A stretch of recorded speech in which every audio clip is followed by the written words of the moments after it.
ಒಬ್ಬರು ನಾನು ಕೇಳಿದ್ರು, ನೆಗೆಟಿವ್ ಅಂತಿಲ್ಲ, ನನ್ನಲ್ಲಿ ಏನು ನೆಗೆಟಿವಿಟಿ ಇದೆ ಅಂತ ಕೇಳಿದ್ರು.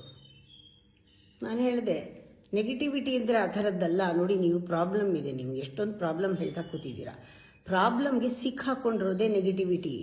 ಯಾವಾಗಲೂ ಪ್ರಾಬ್ಲಮ್ನ ಕೆದಕೊಂಡು ಡೀಲ್ ಮಾಡ್ತಿದ್ದೀರಲ್ಲ, ಅದೇ ನೆಗೆಟಿವಿಟಿ. ಎಷ್ಟೊಂದು ನಿಮ್ಮ ಜೀವನದಲ್ಲಿ ಒಳ್ಳೇದಾಗ್ತಾ ಇದೆ ನೋಡ್ಕೊಳ್ಳಿ, ಅದ್ರ ಕಡೆ ನಿಮಗೆ ಗಮನನೇ ಇಲ್ಲ. ಒಳ್ಳೇದ್ರ ಕಡೆ ಗಮನ ಇಲ್ಲ, ನೀವು ಪ್ರಾಬ್ಲಮ್ ಕಡೆಗೇ ನಿಮ್ಗೆ ಎಳೀತಾ ಇದೆ ನೋಡಿ.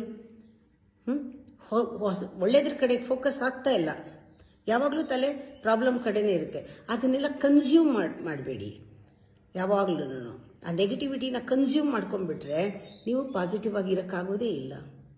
ಇವಾಗ ನೀವು ಚೇಂಜ್ ಮಾಡಬೇಕು. ಏನು? ಫ್ರಮ್ ನೆಗೆಟಿವಿಟಿ ಟು ಪಾಸಿಟಿವ್ ಅಂದರೆ ಏನು?